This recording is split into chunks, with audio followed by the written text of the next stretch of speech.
दोस्तों, मैं हूँ Rajan Kumar Dubey as a expert of English language. आज मैं सभी को जो है फ्रेज प्रीपोजिशन के बारे में बताऊंगा। फ्रेज प्रीपोजिशन जो है यह ग्रामर का एक अभिन्न अंग है और यह क्लास 11th और 12 में हिंदी मीडियम में इसका प्रयोग किया जाता है और यह बोर्ड के एग्ज़ाम में भी 1 या 2 नंबर के आते हैं। तो आइए हम चलते हैं। फ्रेज प्रीपोजिशन कहते किसे हैं? निश्चित या अनिश्चित समय या अवधि का भाव व्यक्त करने के लिए भी फ्रेज प्रीपोजिशन का प्रयोग किया जाता है। यह इसका मीन्स मतलब हुआ।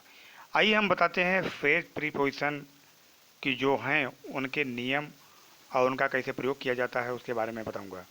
आइए, पहला है with view to. With view to का मतलब होता है के लिए। तो विथ व्यू टू के बाद जो है वर्ब की फर्स्ट फॉर्म में आईएनजी का प्रयोग किया जाता है। उसका फार्मूला है, पहले सब्जेक्ट होगा, वर्ब होगा, अन्य भाग होंगे, इसके बाद विथ व्यू टू होगा, वर्ब की फर्स्ट फॉर्म में आईएनजी होगा, इसके बाद अन्य भाग होंगे। आइए हम बताते हैं, जैसा कि एग्जाम्पल के रूप में, he went to Bombay with view to earning money. जैसा कि यह अर्निंग, अर्न में आईएनजी का प्रयोग किया गया, जैसा कि मैंने आपको नियम बताया था, आईएनजी का प्रयोग किया जाएगा। आगे और हम बताते हैं in order to. In order to का भी मतलब होता है के लिए, लेकिन इन ऑर्डर टू के बाद जो है वर्ब की फर्स्ट फॉर्म का प्रयोग करते हैं। जैसा कि फार्मूले में सब्जेक्ट होगा, वर्ब होगा, इसके बाद अन्य भाग होंगे, इन ऑर्डर टू होगा और वर्ब की फर्स्ट फॉर्म का प्रयोग किया जाएगा, इसके बाद अन्य होंगे। आइए हम चलते हैं, देखते हैं एग्जाम्पल के रूप में, Manoj went to theatre in order to see the film. Manoj जो है थिएटर गया और किसके लिए गया? फिल्म को देखने के लिए गया। तो जैसा कि फार्मूले के अनुसार इन ऑर्डर के बाद जो है वर्ब की फर्स्ट फॉर्म का प्रयोग किया जाता है। आगे और हम चलते हैं ड्यू टू। ड्यू टू का मतलब होता है कारण, और इसका यह फार्मूला अलग टाइप का होता है। ड्यू टू का मतलब कारण होता है, तो उसमें नाउन पहले होगा, इसके बाद वर्ब होगी, ड्यू टू होगा, इसके बाद नाउन होगा। कहने का मतलब जो होता है कि ड्यू टू जो है दोनों तरफ नाउन से घिरा हुआ होता है। जैसे कि her absence is due to illness, उसकी अनुपस्थिति का कारण क्या हुआ? उसकी बीमारी। तो यहाँ हर अब्सेंस ये नाउन है और यहाँ पर इलनेस जो है वो भी नाउन है। तो ड्यू टू जो है उसके बीच में जुड़ा हुआ है।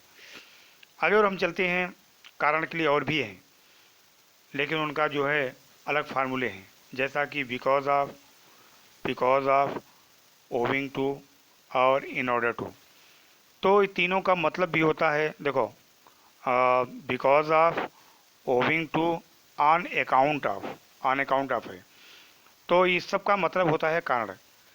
तो इसका फार्मूला ये है कि इसके बाद जो है संबंधक आते हैं। संबंधक में ही जाएगा, his, her, their, your, my, our, ये कोई भी आ सकता है। इसके बाद सब्जेक्ट आएगा, इसके बाद वर्ब आएगा। आप देखिए एग्जाम्पल के रूप में, बिकॉज ऑफ हर इलनेस। अब देखिए, जो यहाँ संबंधक होगा, यहाँ जो भी संबंधक होगा उसके अनुसार यहाँ सब्जेक्ट का प्रयोग किया जाएगा। यहाँ चूंकि हर है तो उसका सब्जेक्ट सी है। Because of her illness she can not walk fast, अपने बीमारी के कारण वह तेज नहीं चल सकती है। तो देखिए, हर है, इसका सब हर के अनुसार यहाँ सब्जेक्ट लगाया गया। आगे और एग्जाम्पल बताता हूँ, जैसा कि ओविंग टू हर इलनेस, अपने बीमारी के कारण, Meena is absent in the programme, बीमारी के कारण जो है मीना कार्यक्रम में अनुपस्थित है। तो यहाँ देखिए हर आया है, तो हर जो है किसी लेडीज़ के लिए होता है या लड़की के लिए होता है, तो यहाँ मीना का प्रयोग किया गया है। तो इस प्रकार इसका नियम लगता है। आगे और हम चलते हैं ऑन अकाउंट ऑफ में। On account of her mother sickness, Rekha, चूँकि हर है तो कोई लेडीज़ का नाम होगा या किसी लड़की का नाम होगा, और रेखा कुड नॉट अटेंड। देखिए फार्मूले के अनुसार, माई बर्थडे पार्टी। और आगे हम चलते हैं, in spite of. In spite of means होता है के बावजूद। इन स्पाइट ऑफ, के बावजूद, इन स्पाइट के बाद भी जो है संबंधक आते हैं, his, her, their, your, our. इसके बाद एडजेक्टिव, सब्जेक्ट, वर्ब, इसके बाद जो ऑब्जेक्ट या अनुभाग होते हैं। जैसे in spite of his weakness he works sincerely. देखिए इन स्पाइट के बाद हीज आया, इसके जब हीज़ आया तो उसके अनुसार ही यहाँ सब्जेक्ट का प्रयोग किया गया है। आगे लोग चलते हैं। इन स्पाइट और डिस्पाइट दोनों का मतलब एक ही होता है, लेकिन दोनों के एक अंतर यह है कि इन स्पाइट में ऑफ का प्रयोग करते हैं, डिस्पाइट में ऑफ का प्रयोग नहीं किया जाता है। तो इसका फार्मूला है डिस्पाइट, इसके बाद संबंधक आएगा, इसके बाद सब्जेक्ट एडजेक्टिव होगा, सब्जेक्ट होगा, वर्ब होगा, ऑब्जेक्ट होगा। जैसा कि डिस्पाइट हीज वीकनेस, अब उसी एग्जाम्पल के मैं बता दे रहा हूँ। Despite his weakness he works sincerely, दोनों का एक ही एग्जाम्पल है और दोनों किस ढंग से प्रयोग किया गया है, प्रयोग किया जाता है, उसका मैं एग्जाम्पल यहाँ आपको बताया। आगे और चलते हैं। यूज टू, यूज टू बहुत इंपॉर्टेंट है, यह भी जो है एग्जाम की में बहुत सारे आते हैं। और यूज टू का मीन्स होता है आदत या व्यवहार। हमेशा आदत और जो व्यवहार हमारा डिल्ट होता है वहाँ पर यूज टू का प्रयोग किया जाता है। तो यहाँ पर मैं यूज टू का 4 यहाँ पर फार्मूले में आपको बताऊँगा। जैसा कि हर टेंस में जो है यूज टू का प्रयोग किया जाता है, subject plus use two plus verb की फर्स्ट फॉर्म प्लस सन होते हैं। अगर सब्जेक्ट के बाद हेल्पिंग वर्ब कोई आ जाए, उसके बाद यूज टू आ जाए, तो सीधा उसमें वर्ब में आईएनजी का प्रयोग किया जाएगा। आगे और हम देखते हैं, जैसा कि सब्जेक्ट और दूसरे भागों में बताते हैं। जैसे सब्जेक्ट है डी, जब डीड आ गया, डिड नॉट का अगर पास्ट इंडिफिनिट में नेगेटिव और इंट्रोगेटिव में हमेशा यूज का प्रयोग किया जाएगा, और जब यूज टू आ जाएगा तो वर्ब की फर्स्ट फॉर्म होगी।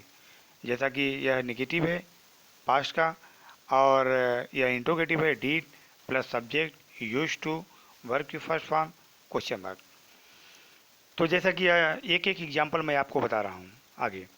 जैसा कि I use to play kabaddi when I was in school. देखिए हर टेंसों में, जैसे कि मैंने आपको बताया था, पास्ट को हर टेंसों में प्रयोग यूज टू का प्रयोग किया जाता है। यूज टू देखिए आई वाज, पहला तो एग्जाम्पल हुआ जैसा कि फार्मूले के अनुसार मैंने आपको बताया था। फार्मूले के अनुसार जैसा ये फार्मूला है, यह फार्मूले के अनुसार पहला हो गया। और दूसरे फार्मूले के अनुसार मैं आगे बता रहा हूँ। जैसा कि दूसरा ये है आई वाज यूज टू। देखिए यहाँ पर हेल्पिंग वर्ब आया है, हेल्पिंग वर्ब जब अगर आएगा तो यूज टू के बाद जो है वर्ब में आईएनजी का प्रयोग करेंगे। इसके बाद जो है शेष अन्य भाग जो होगा वो, इसके बाद अन्य भाग का प्रयोग किया जाएगा। और आगे हम जो बताते हैं, जैसा कि फार्मूले में आपको बताया था कि अगर नेगेटिव और पास्ट का अगर नेगेटिव और इंटरोगेटिव हो तो सीधा यूज टू होगा। जैसे I did not use to play, देखिए वर्ब की first form I kabaddi when I was in school, जैसा कि फार्मूले में आपको बताया था मैंने। अब आगे और हम बताते हैं, जैसे डिड आ गया है प्रश्नवाचक में, तो यहाँ भी यूज होगा, यूज टू का प्रयोग करेंगे, play kabaddi when I was in school, जो कि बहुत इंपॉर्टेंट है। और आगे हम चलते हैं। इंस्टेड ऑफ, इंस्टेड का मतलब होता है के बदले। यहाँ दो विकल्प वाली चीज़ हो वहाँ पर इंस्टेड ऑफ का प्रयोग किया जाता है। विकल्प में दो, ये कोई विकल्प वाली चीज़ें हों, जैसे कि Rakhi ate ice cream instead of fruit. Rakhi ने आइसक्रीम को खाई किसके बजाय, किसके बदले खाई, फ्रूट के बदले खाई। किसी एक के बदले में, किसी एक के विकल्प में कोई दूसरा चीज़ काम किया जाए, दूसरा खाया जाए, कोई दूसरा प्रयोग किया जाए, वहाँ पर इंस्टेड ऑफ का प्रयोग किया जाता है। आगे और हम चलते हैं। अकॉर्डिंग टू, अकॉर्डिंग टू का मतलब होता है के अनुसार, के अनुसार मत या अभिप्राय दर्शाने के लिए यहाँ पर अकॉर्डिंग टू का प्रयोग किया जाता है। जैसे you must drive the bike according to the traffic rules, यहाँ पर मत या अभिप्राय प्रस्तुत किया गया है। जहाँ मत और अभिप्राय प्रस्तुत किया जाए वहाँ पर अकॉर्डिंग टू का प्रयोग किया होता है। आगे और चलते हैं। In search of, in search of means होता है खोज की, खोज में। जैसे Mayank went there in search of the last ring, lost ring. तो यहाँ पे देखिए कि खोज में मयंक जो है वहाँ पर गया और खोई हुई रिंग को खोजने के लिए। तो यहाँ पर जो है खोज में जहाँ पर अर्थ होता है वहाँ पर इन सर्च ऑफ का प्रयोग किया जाता है। आगे और हम बताते हैं in front of. In front of mean होता है सामने, सामने के अर्थ में कोई भी चीज़ होता है तो वहाँ पर इन फ्रंट ऑफ का प्रयोग किया जाता है। जैसे my house is in front of the garden, मेरा घर जो है गार्डन के सामने है, तो यहाँ पर इन फ्रंट ऑफ का प्रयोग किया गया। अब आगे हम चलते हैं इन फेवर ऑफ की तरफ में। अब देखिए ये भी बहुत बहुत इंपॉर्टेंट है, बोर्ड के पेपर में कई बार आए हुए हैं। तो कैसे आते हुए हैं कि he gave speech in favour of. अब देखिए यहाँ तक दिया रहेगा और इस भाग को आगे हमको लिखना पड़ेगा। ऐसे बोर्ड के एग्जाम में कंप्लीट सेंटेंस में आ सकते हैं और आते भी हैं। He gave speech in favour of school, उसने स्पीच को दिया स्कूल की तरफ में, स्कूल की फेवर में।